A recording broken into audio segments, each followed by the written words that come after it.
So hello guys, welcome back to the channel. So last lecture में हमने Bayes theorem करी थी, जिसमें हमने डिस्कस किया था कि कैसे हमारी कंडीशनल प्रोबेबिलिटी डिपेंड करती है based on the new evidence and the past history.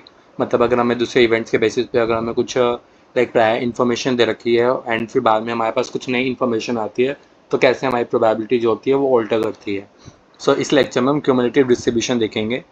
जैसे नॉर्मल प्रोबेबिलिटी डिस्ट्रीब्यूशन होते हैं, ये कुछ कुछ वैसा ही है, सुनने में वैसे लगेगा कि ओके एक और डिस्ट्रीब्यूशन आ गया जैसे नॉर्मल डिस्ट्रीब्यूशन वगैरह और थे।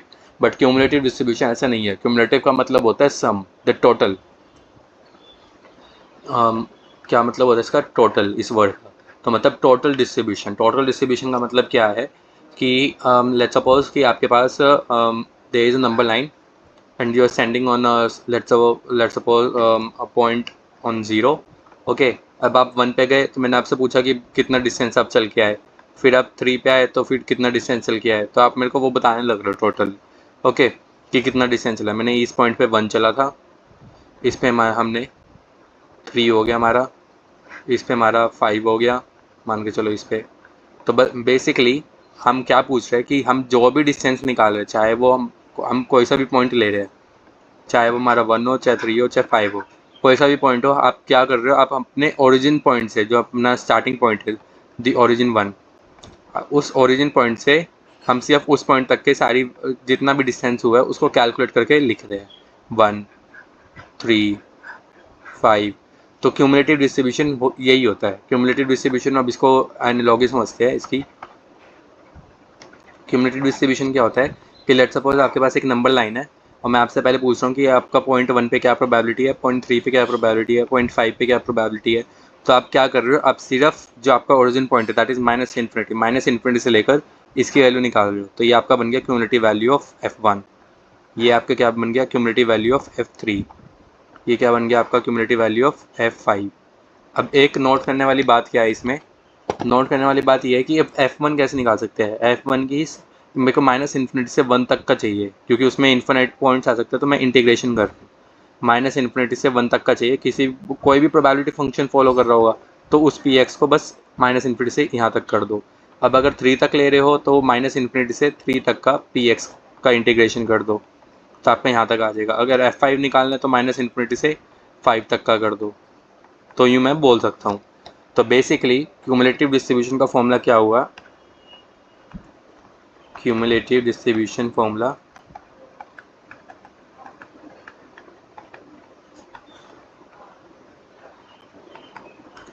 यस, क्यूमुलेटिव डिस्ट्रीब्यूशन फॉर्मूला क्या हुआ कि सपोज फॉर एफ एक्स मेरे को क्या करना है, सिंपल प्रोबेबिलिटी निकालनी है किसी रैंडम वेरिएबल एक्स की, बट उस एक्स और उस स्मॉल एक्स और एक्स से लेस देन।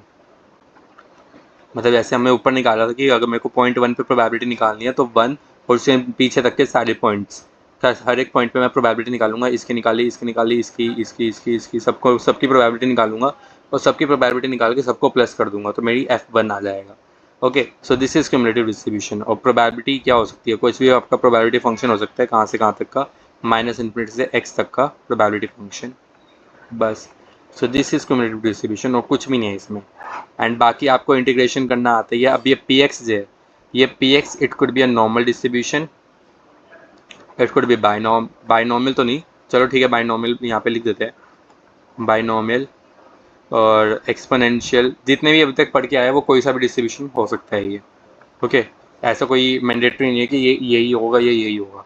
अब क्यूमुलेटिव डिस्ट्रीब्यूशन जो होता है वो 2 टाइप के हो सकते हैं।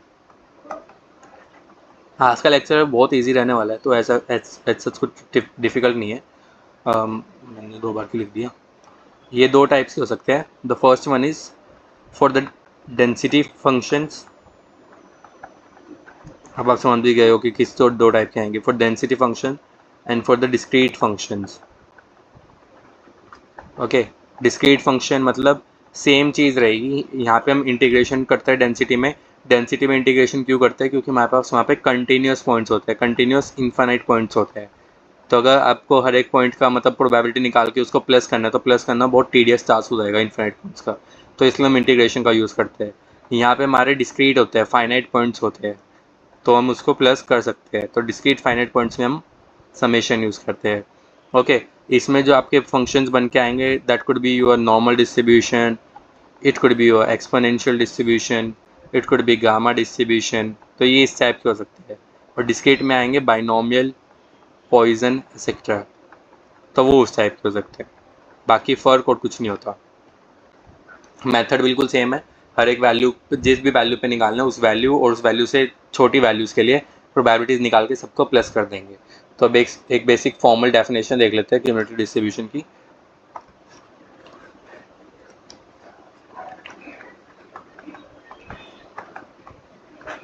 डेफिनेशन क्या हो सकती है? द क्यूमुलेटिव डिस्ट्रीब्यूशन, और मैं इसको CDF लिख देता हूँ simple, cumulative distribution function of a random variable is a mathematical function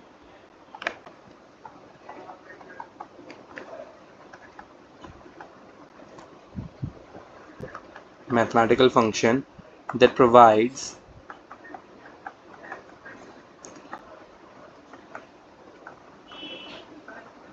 the probability that the variable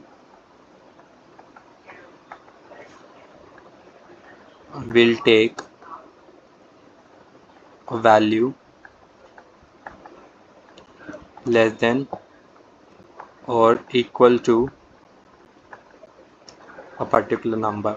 एक पर्टिकुलर नंबर से छोटी वैल्यू है उसके इक्वल वैल्यू या फिर उससे छोटी वैल्यूज से रिगार्डिंग जो हमारा एक नया वेरिएबल वैल्यू ले सकता है, प्रोबेबिलिटी वैल्यू, वो हमारा CDF होता है। सो यहाँ पे ये एक तो थी ये।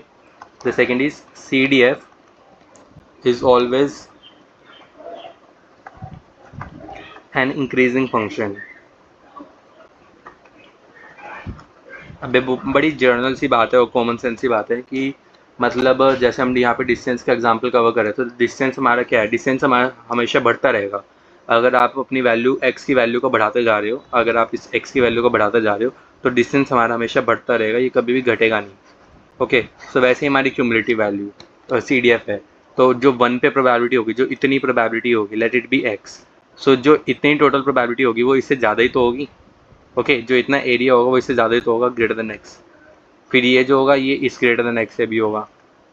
ओके, सो ऐसे हमारी प्रोबेबिलिटी बढ़ती जाएगी। तो इसलिए जो क्यूमुलेटिव डिस्ट्रीब्यूशन फंक्शन होता है it always an increasing function, या फिर इसको नॉन डिक्रीजिंग फंक्शन भी बोल सकते हैं, दोनों की एक ही बात है, नॉन डिक्रीजिंग फंक्शन। ओके, सो और क्या है इसमें? द CDF की वैल्यू क्या क्या हो सकती है? The CDF starts at 0। Okay, 0 for the smallest possible value of x। मतलब अगर मैं मान के चलो, अगर मैं जो आपका ओरिजिन पॉइंट है जहाँ से आपने डिस्टेंस शुरू किया था, अपनी जर्नी शुरू करी थी, अगर मैं वहीं से पूछूं कि भाई आपने कितना डिस्टेंस कवर कर लिया, तो आप बोलोगे 0, क्योंकि आपने अभी तक कवर किया ही नहीं है, तो वो स्मॉलेस्ट पॉसिबल वैल्यू है आपकी जर्नी की। तो अगर मैं उस पर वैल्यू पूछूंगा तो 0 वैल्यू आएगी। अब मैं आपसे पूछूंगा कि भाई प्रोबेबिलिटी के केस में आ जाते हैं, प्रोबेबिलिटी हमेशा 1 तक ही जा सकते हैं मैक्सिमम। तो अगर मैं आपसे अब पूछूंगा कि and that 1 for the largest possible value, so जो लार्जेस्ट पॉसिबल वैल्यू हो सकती है, जहाँ तक हमारा प्रोबेबिलिटी फंक्शन हो सकता है, वहाँ तक हमारी प्रोबेबिलिटी क्या आएगी? 1। ये हमें अच्छे से पता ही है। Okay, so non decreasing function होता है ये। अब लेट्स सपोज कि इसकी चलो इसका पहले ग्राफ डिस्कस कर लेते हैं। जैसे हमारा increasing value of x random variable, okay, and यहाँ पे हमारी प्रोबेबिलिटी है। लेट्स सपोज कि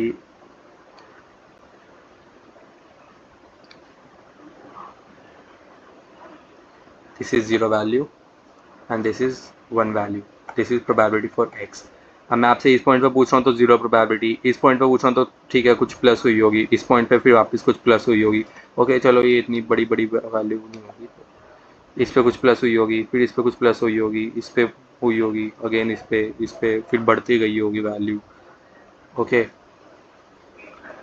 तो मेन इसकी वैल्यू हमेशा इनफाइनाइट तक, मतलब इसकी मतलब एक्स की जो भी पॉसिबल वैल्यू हो सकती है उस पर ये हमारा क्या,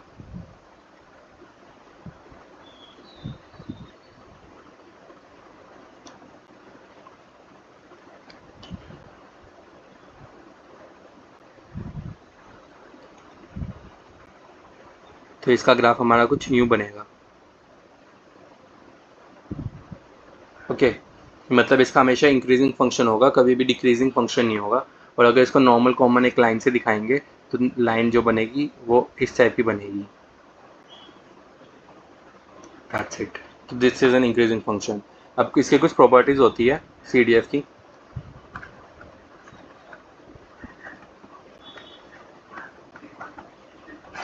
the first one is very simple properties, monotonicity.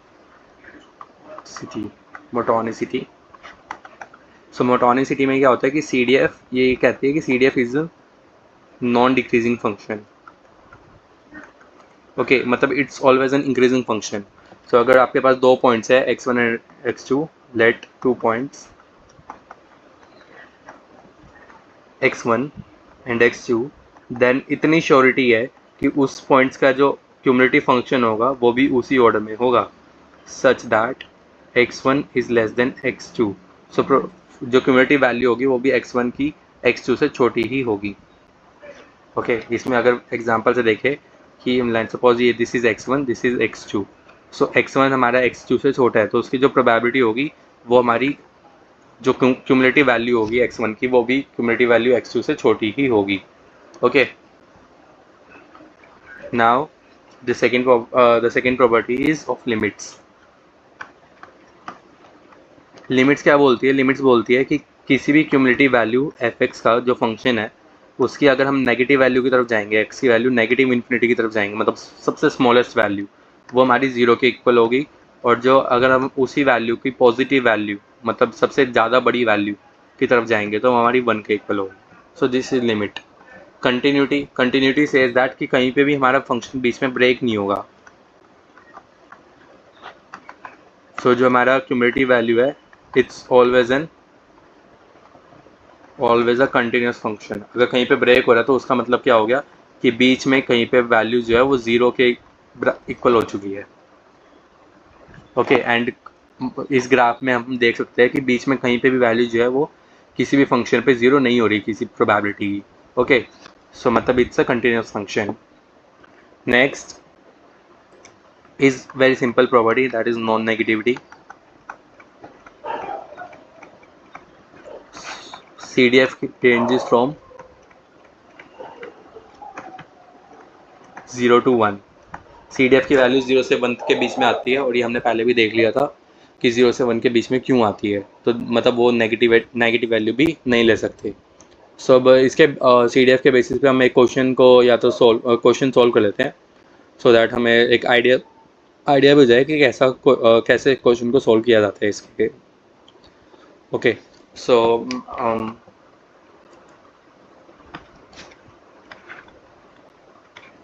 Question क्या है कि let x be a continuous random variable with probability function PDF, probability density function fx, small fx। अब ये ध्यान रखना है, this is small fx। Okay, 2x for the, कहाँ से कहाँ तक डिफाइन है?